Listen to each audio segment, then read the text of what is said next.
What is going on, everyone? Welcome to Beam Building. This is build number 1 of our new build series. Today, we're going to be building something for me going into my first home with my girlfriend. She wanted this to cozy the place up.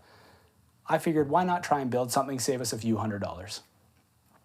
This is my current blanket rack. That's not going to work in the new house. So that's what we're going to take care of in this video, is how to put together a blanket rack and run through the different build types on our channel. All right, guys, as you can see, we're changing up the lights in here. We're gonna see what looks the most flattering. There's nothing flattering about overhead lights, but we're gonna try and work this out as we go along. So for this build, you're going to need a circular saw or a miter saw, clamps, glue, tape, a tape measure, a sander, and a drill and drill bits. I recommend Forstner bits, but we'll get into that in a bit. Now, if you're missing any of the products or the tools that I've listed here, don't worry, I've included links to all of them down in the description and at different price points if there are some available. The drill bits, I've included a set and one piece. You'll see why a little bit later on, but for now, let's get back to the build. All right, now the materials for this build, relatively straightforward. I've chosen to use dowels because that saves you a couple of tools. You're gonna need two 2x4s, one 8-foot chunk of dowel if you want it to be just about 23 inches wide. You're going to need some sort of pre-finish if you're going to stain, a stain, and some sort of top coat. Technically, glue was in the tools. It's also material. You choose which one that's going to be, but that pretty much sums up what you're going to need for this project. All right, we need to measure our blankets. Apparently, blankets don't come in a standard size. I thought if you bought a throw, it would be a king, a queen, whatever. Apparently, that's not the case. So make sure, however you like to fold them, they're gonna fit on the rack. I'm trying to make sure that we get the most out of the material that we've bought. We have 8 feet of dowel. If we cut each rung to 23 inches wide, then we're gonna have 20 inches in between the uprights to hang our blankets. All right, guys, when we're choosing our material out of the 2x4s, you're gonna wanna look for the best part of it. You wanna look for the smallest knots. There's going to be knots, that's inevitable, but look for the smallest ones. That's what you wanna work with. First, we're gonna mark 72 inches down on one edge, and from the bottom edge of the same face, you'll mark 71 5/8. When you connect those lines, that gives you your 10-degree angle for resting against your wall. You're gonna make the cut, and after you make that cut, use your first board as a story stick to then mark your second board, so that once they're put back together with the dowel, they're going to match relatively well. That was embarrassing. I forgot to set the depth of the circular saw. Make sure on the side of your circular saw, if you're not using a miter saw, you're gonna be able to cut through your material. It's fine if you have to make 2 passes, but it makes more sense to do it in one. And now we actually get to look at what it looks like when you cut through one of those big nasty knots. Not a good sight. That's probably gonna fall out when we start sanding. That's fine. It'll be rustic. Now, I use these Porter cable Forstner bits, and that's what I would recommend you use. Forstner bits drill a much cleaner hole than spade bits, hole saws. Brad point bits don't generally go to that diameter. This is the set that I own, but if I were to do it again, I would buy my bits individually. And the reason for that is I found that the bits that come individually packed seem to be sharper and seem to last longer. There's nothing wrong with buying a set, but just keep that in mind when you're shopping for tools. Sometimes buying them in a kit doesn't make sense, and you're much better off to buy them one at a time as you need them. Let's put our uprights back together and make sure that the angles match so that the legs are going to be parallel to each other when they're resting against the floor. You're gonna wanna tape these together so that when you're drilling them, the holes are going to line up. Now, the wood you're working with probably isn't flat and square. That's okay. You don't have to worry about that in this project, but I recommend taping them together so your holes will be as close as possible with what you're working with. You're gonna measure from the 90-degree end down toward the angled end, and I'll put the 4 measurements on the screen that are included in the plans so you can see where you wanna put the rungs. I've designed it with 4 rungs, and I'm using really wide dowel. 1 1/4 inch, I think, is what I'm ending up with. I designed it with 1.5 in mind.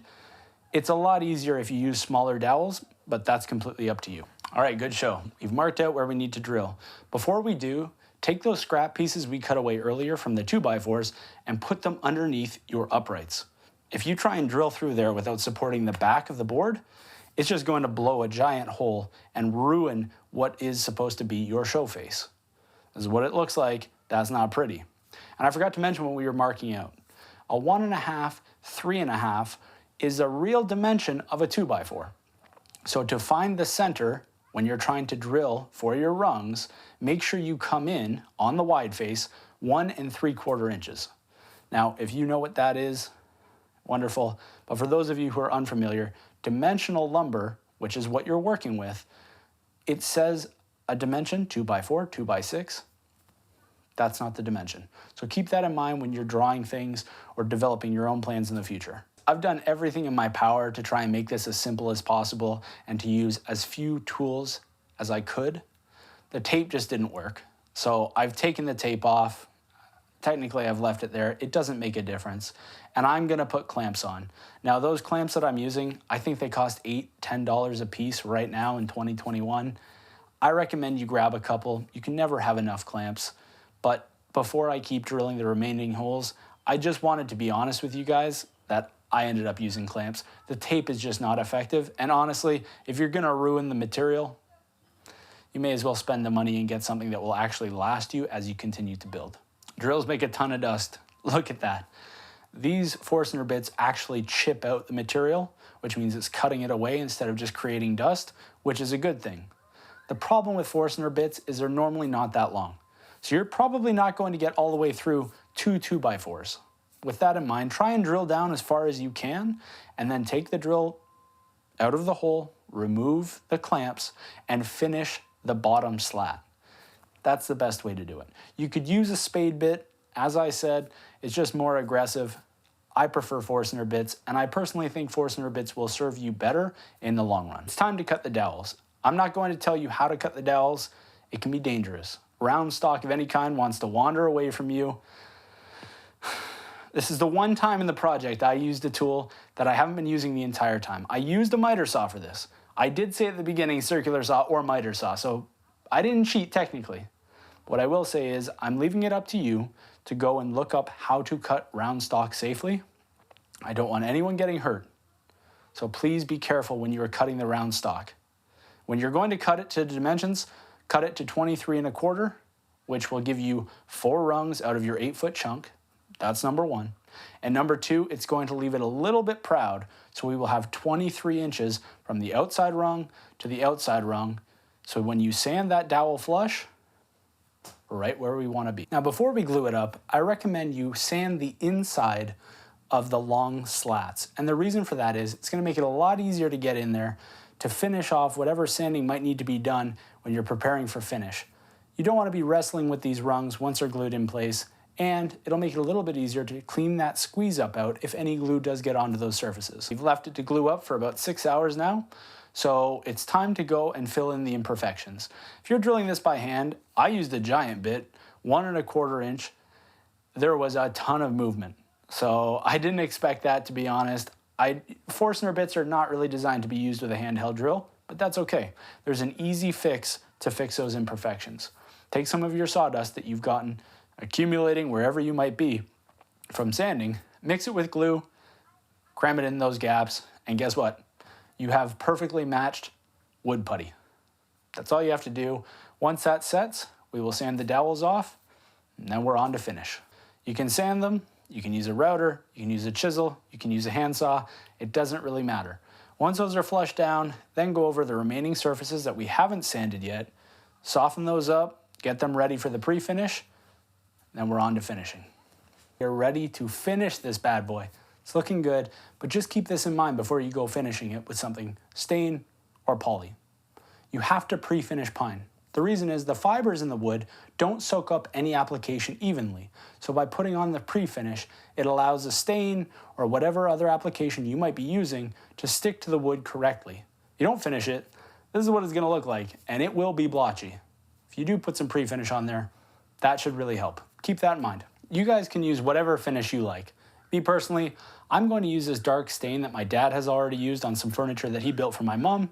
My girlfriend seemed to like it, so let's stick with that, and then we will get on to putting on our top coat. For the top coat, it's personal preference. If you're going to use a polyurethane and you haven't put anything on the pine, just be aware, it will yellow. If you don't care, that's fine. Me personally, I'm going to use polyurethane because I know I've already applied a dark stain and it's just going to lighten up some of the highlights from the wear and tear of the blanket sliding over it. I noticed that with the furniture my dad built. Let's give it a try. Worst case scenario is you can always sand it down and redo it, but ultimately if you're going to sell these, polyurethane is pretty tough, so you might want to just stick with that.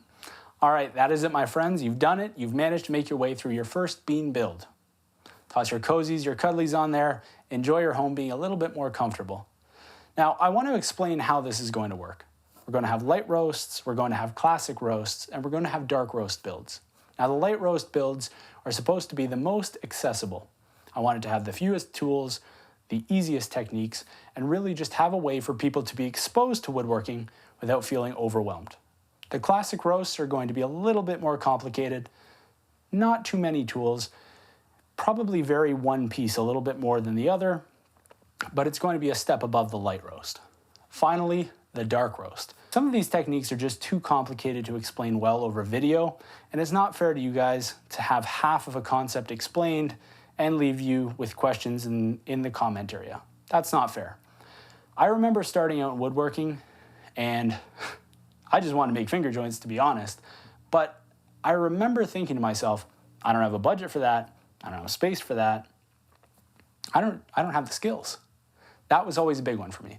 If you're looking to learn how to build serpentine drawers for a chest, it's not going to be me.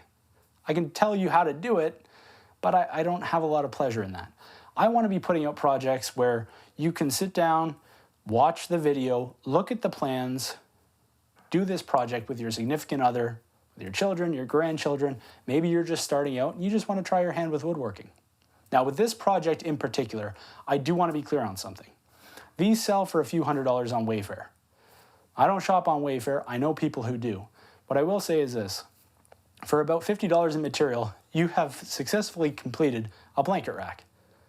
These sell. Now, this is one way to finance your tools. You're just starting out and you're trying to accumulate some things for your shop. Consider selling some of these smaller projects. For all of the builds, the plans are going to be available on my website. It's going to be down in the link below. Please consider liking, subscribing, and sharing if you can, because that will help me continue to do this. That's it for this one, guys. And if anyone has asked you, hey, what'd you get up to this weekend? Just tell them you've been building.